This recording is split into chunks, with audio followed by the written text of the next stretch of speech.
আসসালামু আলাইকুম। আজকে আলোচনা করব গার্মেন্টস কোয়ালিটি কন্ট্রোল সম্পর্কে কিছু জরুরি তথ্য। পিএইচ টেস্ট কেন জরুরি?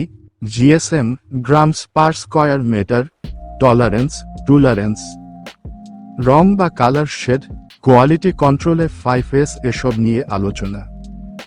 গার্মেন্টস কোয়ালিটি কন্ট্রোল সম্পর্কে কিছু জরুরি তথ্য। যারা টেক্সটাইল ও গার্মেন্টস সেক্টরে ক্যারিয়ার গড়তে চাচ্ছেন বা বর্তমানে কাজ করছেন, তাদের জন্য আজকের এই পোস্টটি। কোয়ালিটি কন্ট্রোলের বেশ কিছু গুরুত্বপূর্ণ বিষয় সংক্ষেপে নিচে তুলে ধরা হলো। পিএইচ টেস্ট কেন জরুরি? কাপড়ের রং ও ফাস্টনেস ঠিক রাখা, ত্বকের অ্যালার্জি রোধ করা এবং বাইরের রিকোয়ারমেন্ট অনুযায়ী মান নিশ্চিত করতে পিএইচ টেস্ট করা হয়। সাধারণত 4.0 থেকে 7.5 পর্যন্ত গ্রহণযোগ্য। GSM, grams per square metre, এটি কাপড় কতটুকু ভারী তা নির্দেশ করে।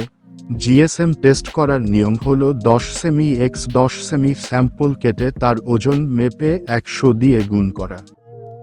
টলারেন্স, টুলারেন্স, অনুমোদিত মানের ভেতর যে গ্রহণযোগ্য তারতম্য থাকে তাকে টলারেন্স বলে। যেমন মেজারমেন্টের ক্ষেত্রে সাধারণত যোগ বিয়োগ 1.0 সেমি বা বাইরের নির্দেশনা অনুযায়ী হয়। রং বা কালার শেড মূল্যায়নের জন্য সাধারণত গ্রে স্কেল বা 4 পয়েন্ট সিস্টেম ব্যবহার করা হয় এবং D65, TL84 বা ইনক্যান্ডিয়েসেন্ট লাইটের নিচে যাচাই করা হয়। কোয়ালিটি কন্ট্রোলে 5S, কোয়ালিটির মান ধরে রাখতে 5টি ধাপ অনুসরণ করা হয়। 1. শর্টিং। 2. সেট ইন অর্ডার, পর্যায়ক্রমে সাজানো। 3. পরিচ্ছন্নতা। 4. স্ট্যান্ডার্ডাইজ, মান নির্ধারণ। 5.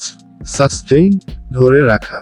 কোয়ালিটি ইন্সপেক্টরের মূল কাজ হল বাইরের রিকোয়ারমেন্ট মেনে পণ্যের মান নিয়ন্ত্রণ করা এবং প্রোডাকশন টিমকে সঠিক গাইডলাইন দেওয়া। আপনার কি গার্মেন্টস সেক্টর নিয়ে আরও কিছু জানার আছে? কমেন্টে জানাতে পারেন। তো বন্ধুরা, এই ছিল আজকের আলোচনা। সবাই ভালো থাকবেন। আল্লাহ হাফেজ।